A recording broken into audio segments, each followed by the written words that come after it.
Bonjour tout le monde.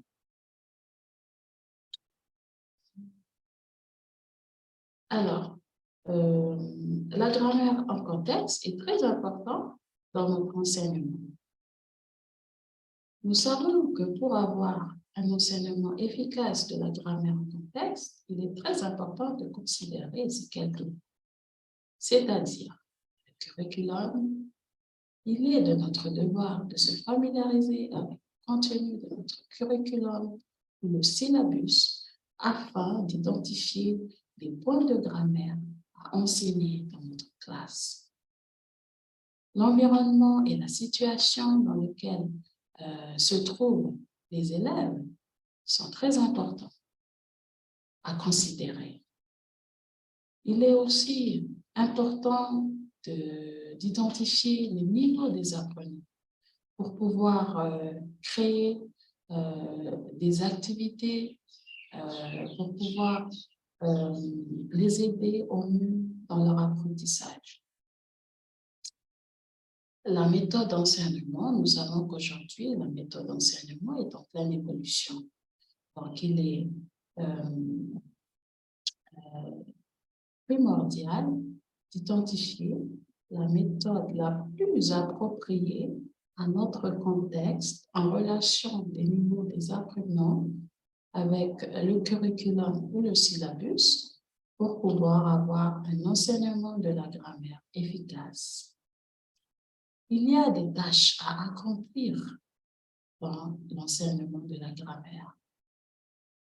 En enseignant la grammaire, les élèves, ils sont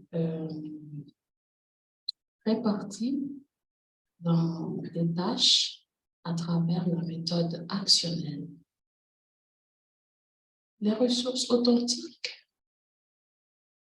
est très important également pour les élèves à utiliser dans l'apprentissage de la grammaire en complexe, puisque ça les aide à apprendre mieux et les ressources authentiques sont des situations réelles dans lesquelles nous vivons aujourd'hui.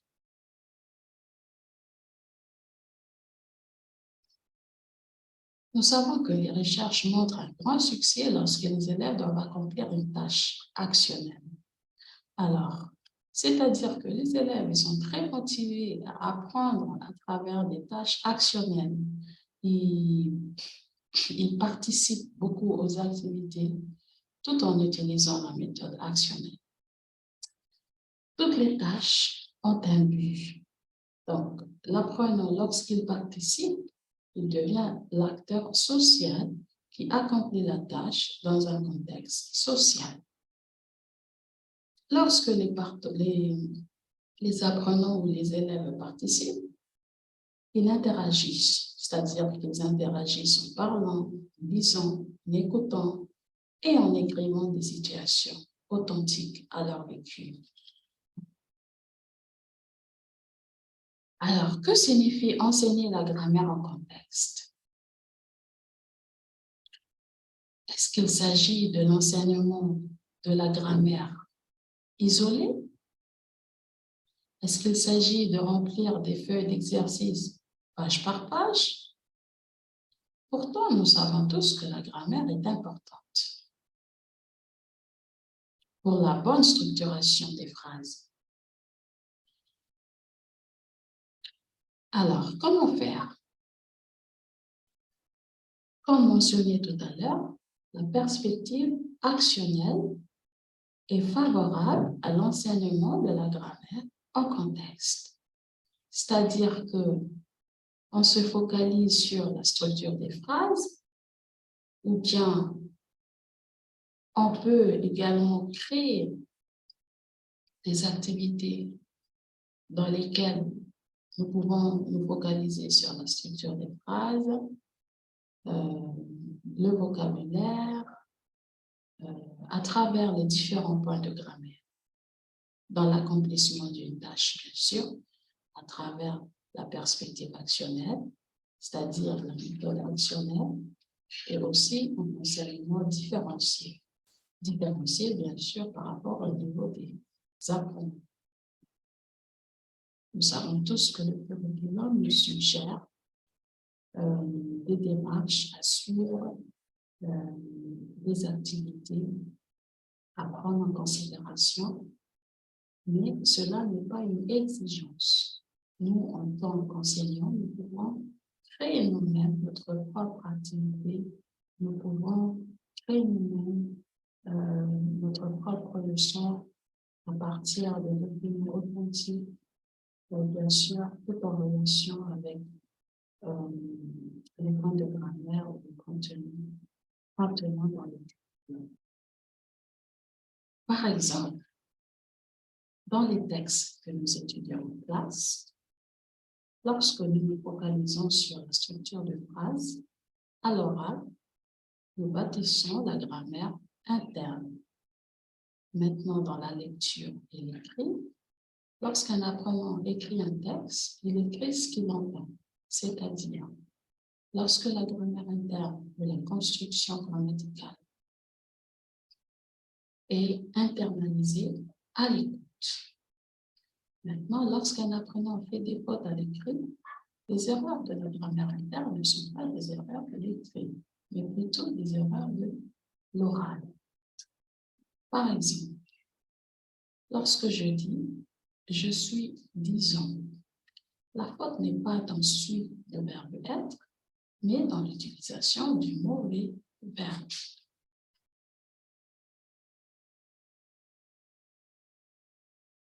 Alors, enseigner la grammaire en contexte est très important à considérer dans notre enseignement, puisqu'il est très important d'identifier les structures de phrases nécessaires. Il est très important également d'enseigner explicitement les structures de phrases à travers la modélisation, la répétition, et bien sûr, tous ces exemples doivent être appropriés selon notre contexte. Il est aussi important de pratiquer, de s'adapter aux structures de phrases occasionnelles en classe et en dehors de la classe. Il est de notre devoir de créer des mini-leçons pour découvrir et mettre en application tout ce qu'on vient de citer. Alors, les lectures avec les structures de phrases et les points de grammaire, et les lectures de phrases tout en utilisant les points de grammaire. Tous ces points sont très, très importants de considérer dans la grammaire en contexte. Nous savons que les tâches actionnelles sont contextualisées, par exemple, pour nous, dans le contexte du Vanuatu. Elles ont tous un lien et elles ont tous une interaction sociale. Bien sûr, sans oublier le contenu ou les points de grammaire mentionnés dans le syllabus à utiliser dans notre enseignement. Voilà, nous arrivons à la fin de ce petit parcours sur le chapitre 5. Maintenant, nous allons continuer avec les explications concernant le devoir numéro 2. Alors, maintenant, nous allons parcourir très rapidement le devoir 2 que nous avons pour ce module. Avant de passer au devoir 2, nous savons tous que le devoir 1 doit être rendu au plus vite. Alors, vous avez à rendre l'année dernière, en octobre 6. Ici, nous vous laissons le temps jusqu'au 1er, c'est-à-dire le 1er février, à tous ceux et celles qui n'ont toujours pas rendu le devoir 1. Vous pouvez aller sur la plateforme module et rendre votre devoir 1 le plus vite possible. Vous avez jusqu'au 1er février. Vous savez très bien que le devoir 1 compte 40%. Donc, il est important de rendre votre devoir 2 qui compte 40%, tout en respectant la consigne de ce premier devoir. C'est-à-dire que la longueur de mots doit atteindre 2000 mots. Donc, lorsque vous rédigez votre devoir 1, veillez à ce que vous respectez la consigne de ce devoir.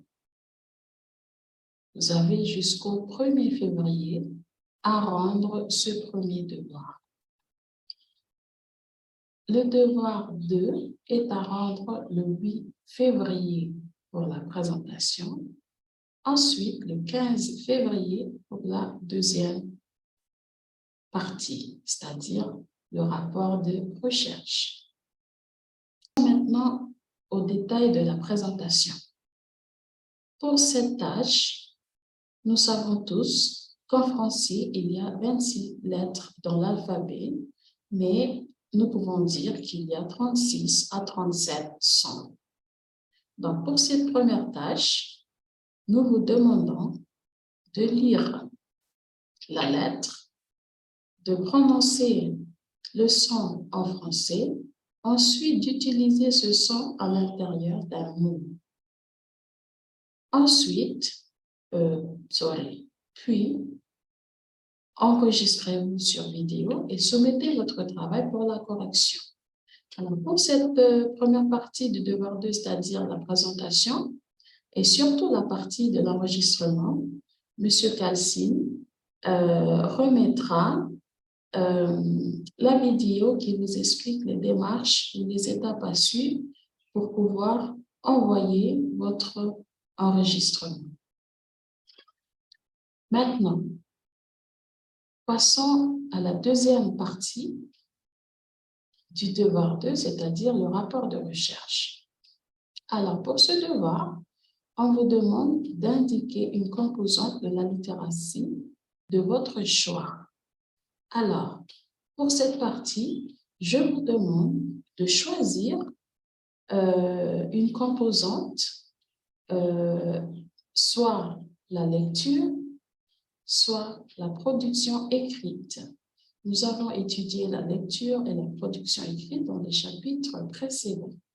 Donc, je vous demande de vous focaliser sur ces deux composantes, soit l'une ou l'autre, pour pouvoir développer dans cette partie.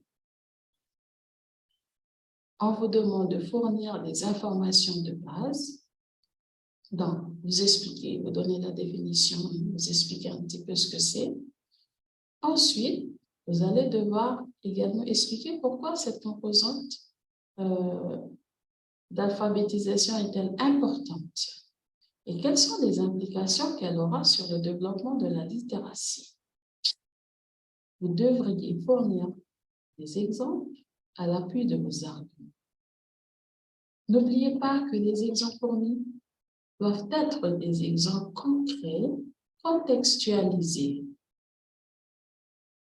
Ensuite, vous choisirez une classe de niveau 1 à 3 et vous allez discuter de la façon dont vous allez enseigner efficacement cette composante, c'est-à-dire la lecture ou la production écrite.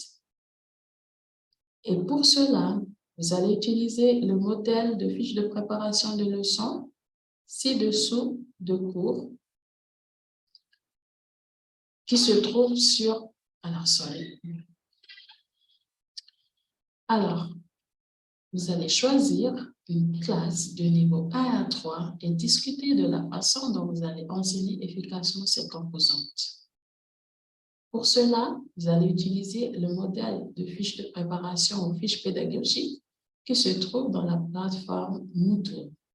Vous allez utiliser cette fiche de préparation de leçons pour nous expliquer comment vous allez enseigner cette composante de la littératie dont on vient d'en parler, c'est-à-dire la lecture ou la production écrite. Pour ce rapport de recherche, vous êtes demandé à écrire 2000 mots pour ce rapport de recherche. Maintenant, passons aux dates d'échéance. Pour le devoir 2, qui compte 40%, la première partie de la tâche, qui est la présentation ou l'enregistrement, vous avez jusqu'au 8 février à rendre cet enregistrement. Ensuite, pour le rapport de recherche, vous avez jusqu'au 15 février pour rendre ce rapport de recherche. Je vous demande de bien vouloir consulter la plateforme Moodle, vérifier les devoirs que vous n'avez pas encore rendus, prenez connaissance des lectures, des contenus du cours, des vidéos qui peuvent vous aider à travailler sur vos devoirs. Et s'il vous plaît, passez le message à vos collègues qui ne sont pas présents avec nous de bien vouloir rendre leurs devoirs en respectant les dates d'échéance citées. Merci de votre participation. Je vous souhaite bon courage, bonne lecture et bon courage pour votre devoir. À bientôt. Bye.